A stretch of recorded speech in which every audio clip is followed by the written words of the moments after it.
When you don't like a place, replace it. And when someone hurts you, leave it.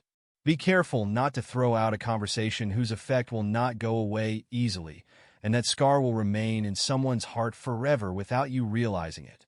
Don't settle for half when you deserve the whole thing. Don't accept being the choice when you have free time. Be the focus or be nothing. Hold on, but not to the point that your hands get hurt. It's okay to love, but never put anyone before God.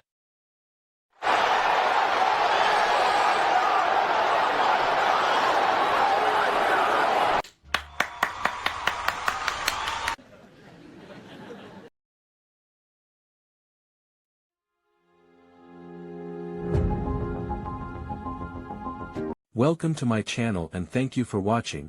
I tried very hard to make this videos and published. I hope it deserves your attention and encourage me to continue by clicking on subscribe please.